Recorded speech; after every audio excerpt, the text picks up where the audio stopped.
Você sabia que 6 dos 10 maiores públicos do futebol brasileiro em 2020 são de jogos do Flamengo?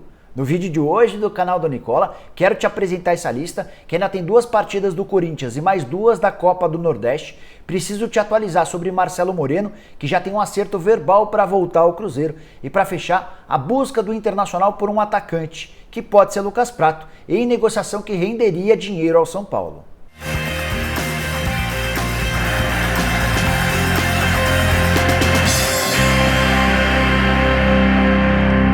Fala aí pessoal, sou o Jorge Nicola, bem-vindo a mais um vídeo do meu canal e sem nenhuma enrolação quero ir direto ao primeiro assunto, Marcelo Moreno, atacante boliviano que fez bastante barulho durante o fim de semana em Minas Gerais, tudo por causa da notícia da negociação entre o Cruzeiro e o Marcelo Moreno. Notícia divulgada em primeiro lugar pelo Super Esportes e que pode se transformar num reforço nos próximos dias. Entre Cruzeiro e Marcelo Moreno, inclusive já há um acerto verbal para que ele defenda o clube por 3 temporadas, a primeira delas com um salário menor, as 2 seguintes com um salário compatível ao que ele estaria acostumado no futebol brasileiro. Só para você tomar par dessa história, hoje o Marcelo Moreno pertence a um time chinês, nome é complicado, Shijiazhuang Everbright. Time que era da 2ª divisão e que acaba de chegar à 1ª divisão do futebol chinês, foi vice-campeão na temporada passada. Seu salário na China gira na casa do R$1.700.000 por mês. Sim, Marcelo Moreno, jogando por um time da 2ª divisão até o ano passado,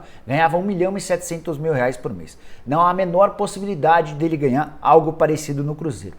Hoje o teto no Cruzeiro gira entre R$150.000 e R$200.000. Mas como é que pode haver acordo diante dessas cifras? O Cruzeiro pode oferecer R$200.000 ao Marcelo Moreno e contar com a ajuda de um velho investidor, um cara super parceiro e apaixonado pelo Cruzeiro, Pedro Lourenço, dono do Supermercados BH. Ele já havia no começo do ano comprado o Orejuela para o Cruzeiro, negociação de €1,5 milhão por 50% dos direitos econômicos, e no fim do ano passado, no auge da crise financeira do clube, foi o Pedro quem bancou os salários dos jogadores revelados na base, para que eles não pudessem ir à justiça, para evitar a possibilidade de o Cruzeiro perder peças importantes para a temporada de 2020. O Pedro se dispôs a ajudar no pagamento dos salários do Marcelo Moreno, especialmente nessa temporada, quando o Cruzeiro, por jogar a 2ª divisão, vai ter bem menos receita, especialmente com a televisão.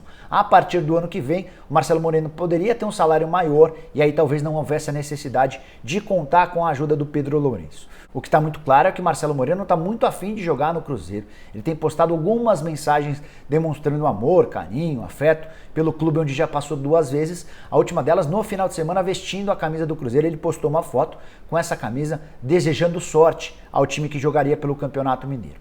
Nas 2 passagens do Marcelo Moreno por Belo Horizonte, mais especificamente pelo Cruzeiro, muitos gols. Na primeira passagem, em 2008, sob o comando do Adilson Batista, foram 19 jogos e 15 gols, média muito próxima de 1 gol por jogo.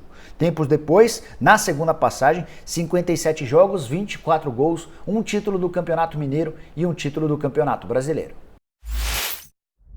Quero falar agora sobre o Inter, que busca apenas mais um reforço para fechar o ciclo de contratações nesse primeiro semestre. Isso quem me garantiu foi o Rodrigo Caetano, que é o diretor executivo de futebol do Inter.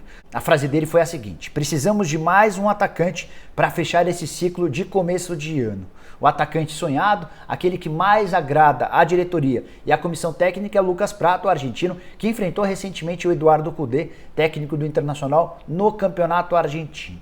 O grande ponto é o aspecto financeiro. Muito cara a contratação do Prato. O Inter chegou a fazer um pedido de empréstimo com direitos econômicos fixados para o caso da compra em dezembro. River Plate disse não à oferta e afirmou que só aceita negociá-lo em definitivo por $4 milhões. O grande problema dessa negociação em definitivo é que quando o São Paulo vendeu o Prato para o River Plate, colocou uma cláusula obrigando o River a pagar $2 milhões ao São Paulo caso o Prato voltasse a jogar no futebol brasileiro. Ou seja, o São Paulo, que outro dia conseguiu $1 milhão graças ao título da Libertadores da América conquistado pelo River Plate, porque também constava em contrato, pode ainda faturar mais $2 milhões dólares caso o Prato volte ao futebol brasileiro. Salário do argentino na casa dos 900 mil reais por mês, ele é um dos jogadores mais bem pagos do país, não vive uma boa fase dentro de campo, tem sido muito mais reserva do que titular e se chegasse ao Internacional atuaria ao lado do Guerreiro. A ideia do Kudê é jogar num 4-4-2 com 2 centroavantes lá na frente. Negociação difícil, complicada por causa dessas cifras envolvidas, até por isso o Inter já pensa em outros nomes. Outra frase que o Rodrigo Caetano me deu foi: Prato sempre esteve no radar, mas estamos avaliando outros jogadores sim. Um desses jogadores avaliados foi o Aloysio Boi Bandido, ex-atacante do São Paulo, que está na China. O problema é que ele acaba de se transferir para o Guangzhou Evergrande, o maior time da China, o time mais rico, mais poderoso, e tem a intenção de continuar por lá. As cifras envolvidas numa possibilidade de retorno seriam muito distantes daquelas que ele tem na China. Então, a negociação do Aloysio Boi Bandido é praticamente impossível. Até conversei com uma pessoa do staff do Aloysio Boi Bandido e essa pessoa disse que é praticamente zero a chance do Aloysio voltar. Bom, se não der com o Prato, não der com o Aloysio, o Internacional vai seguir a busca de um outro atacante para fazer companhia para o Guerreiro, especialmente nesse primeiro semestre. Para fechar esse vídeo de domingo, eu quero trazer uma relação dos 10 maiores públicos do futebol brasileiro, depois de pouco mais de um mês de futebol por aqui. E a gente já tem números bem legais, especialmente por causa dos jogos do Flamengo. E para começar a falar sobre esse assunto, já é legal te contar que 6 dos 10 maiores públicos do futebol no Brasil em 2020 são do Flamengo. Os 3 primeiros e depois o 7º, o 9º e o 10º públicos, conforme eu vou mostrar nessa tela para você. O maior público do futebol brasileiro em 2020 pertence ao jogo desse sábado, vitória do Flamengo por 2-0 contra o Madureira, quando 60.054 pessoas pagaram por um ingresso. Renda bruta de R$1,5 milhão. A renda não foi das mais altas, até porque o ticket médio foi de R$26, ticket bem mais baixo, por exemplo, em relação ao que o Flamengo cobrava no Campeonato Brasileiro do ano passado.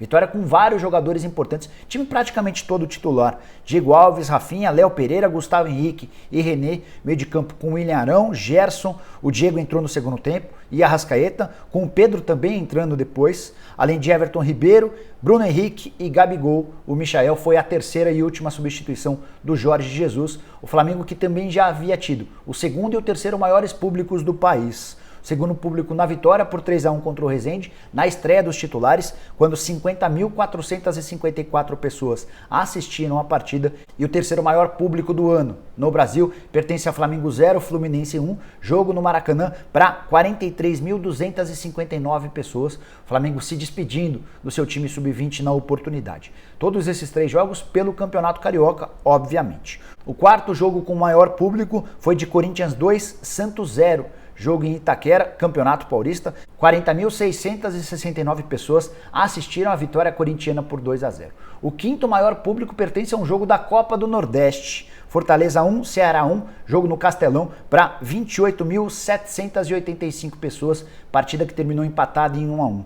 E o sexto público também é de mais um clássico da Copa do Nordeste, Bahia 0, Vitória 2, jogo disputado nesse sábado com o Bahia como mandante, enorme confusão, crise, reclamações em relação ao trabalho do Roger Machado, que já havia sido eliminado no meio de semana na Copa do Brasil para o River do Piauí. Até gravei um vídeo que eu conto um pouquinho das consequências dessa derrota do Bahia e da eliminação na Copa do Brasil, mas esse jogo foi assistido por 26.726 pagantes, sexto maior público do futebol brasileiro na temporada. Ficou faltando falar sobre os 4 últimos públicos que compõem essa lista, esse ranking das 10 maiores partidas com público pagante. 7º lugar para Macaé 0, Flamengo 0, assistido por 25.544 pagantes. O 8º lugar, Corinthians 4, Botafogo 1, jogo do Campeonato Paulista para 24.512 pagantes. No 9º lugar, Vasco 0, Flamengo 1, Campeonato Carioca, Maracanã, 23.110 pagantes. E para fechar a lista, o 10º colocado, Flamengo 3, Volta Redonda 2, jogo para 21.422 pagantes.